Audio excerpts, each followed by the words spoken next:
നമ്മുടെ സുര നമ്മളെ ചിരിപ്പിച്ച് മണ്ണ് കപ്പിക്കും.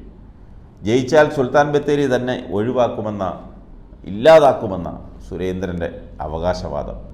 ഒരു MP ആയാൽ ഇങ്ങനെ തന്നെ വേണം. സുര വിചാരിച്ചിരിക്കുന്നത് അമ്മായിയുടെ പേര് മാറ്റുന്നത് പോലെ ഒരു ഗസറ്റിൽ പരസ്യം ചെയ്ത് ബത്തേരിയുടെ പേര് മാറ്റാമെന്നാണ്. സുൽത്താൻ ബത്തേരി എന്താ കുടുംബക്കാരുടെ പേര് വല്ലതുമാണോ? BJPക്ക് സ്ഥലങ്ങളുടെയും റോഡുകളുടെയും സ്റ്റേഡിയങ്ങളുടെയും പാർക്കുകളുടെയും എന്തിന് പാർലമെൻറ്റിൻ്റെ വരെ പേര് മാറ്റി കളിക്കുന്നത് ഇപ്പോൾ ഒരു തമാശയായിരിക്കുകയാണ്. സുൽത്താൻ ബത്തേരിയുടെ പേര് മാറ്റി ഗണപതി വട്ടം എന്നാക്കണമെന്നാണ് സുരയ്ക്ക് വെളിപാടുണ്ടായത്. അത് മത്സരിക്കാൻ ചെന്നപ്പോഴാണ് ഇങ്ങനൊരു വെളിപാട് വന്നത്.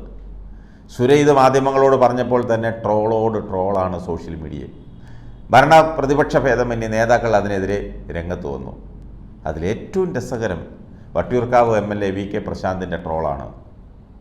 ഇതിൻ്റെ പേര് ഉള്ളിവട്ടം അഥവാ സവാള വട്ടം, ഇംഗ്ലീഷിൽ കട്ട് ഓണിയൻ റിങ്സ് എന്നും പറയാം എന്നാണ് VK പ്രശാന്ത് ഫേസ്ബുക്കിൽ കുറിച്ചത്.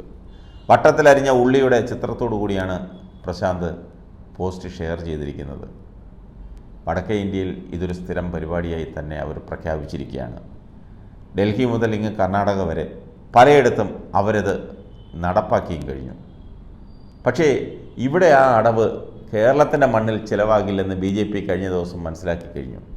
സുൽത്താൻ ബത്തേരിയുടെ പേരുമാറ്റം അനിവാര്യമാണെന്ന് സുരേന്ദ്രൻ വലിയ ആവേശത്തോടെയാണ് പറഞ്ഞത്. അതിന് പറഞ്ഞ കാരണം വൈദേശിക ആധിപത്യത്തിൻ്റെ ഭാഗമായി വന്നതാണത്രേ സുൽത്താൻ ബത്തേരി എന്ന പേര്. സുൽത്താൻ ബത്തേരി അല്ല, മറിച്ച് ആ സ്ഥലം ഗണപതി വട്ടമാണെന്ന് പോലും. ഇതേ വിഷയം 1984 പ്രമോദ് മഹാജൻ ഉന്നയിച്ചതാണെന്നും സുര പറഞ്ഞിരുന്നു. പക്ഷേ ഒത്തില്ല. വലിയൊരു വിവാദം അല്ലെങ്കിൽ ഒരു ചർച്ച, ഇതൊക്കെയാണ് സുരേന്ദ്രനും സംഘവും വിചാരിച്ചത്. പക്ഷേ സംഭവം മഴയത്ത് കത്തിച്ച മാലപ്പടക്കം പോലെയായി. മാത്രമല്ല പരിഹസിക്കപ്പെടുകയും ചെയ്തു. സമൂഹ മാധ്യമങ്ങളിലെ ട്രോളുകളിൽ മാത്രം ഒതുങ്ങിപ്പോയ ഈ പ്രസ്താവന BJPയുടെ വർഗീയതയുടെ ആഴം തന്നെ വെളിപ്പെടുത്തുന്ന ഒന്നായി. അതുകൊണ്ട് തന്നെ മറ്റു പാർട്ടികളും പ്രവർത്തകരും, എന്തിന് സാധാരണ ജനങ്ങൾ പോലും അതിന് വലിയ ശ്രദ്ധ കൊടുത്തില്ല. ഈ വിഷയത്തിൽ സുരേന്ദ്രനെതിരെ ഉണ്ടായ ട്രോളുകളിൽ ഏറ്റവും മികച്ച ട്രോൾ, ഓരോ BJP സ്ഥാനാർത്ഥിയും MP ആയി കഴിഞ്ഞാൽ ഇതുപോലെയുള്ള വികസനമാണ് മണ്ഡലങ്ങൾക്ക് വേണ്ടി പ്ലാൻ ചെയ്യുന്നതെന്നും അങ്ങനെ മനസ്സിലാക്കണം എന്ന തരത്തിൽ പ്രചരിച്ച ഒന്നാണ്. കുതിരവട്ടം വഴി ഗണപതി വട്ടം എന്നൊരു പരിഹാസവും ട്രെൻഡിങ് ആകുന്നുണ്ട്. 2019 NDA നേടിയത് വട്ടപൂജ്യം.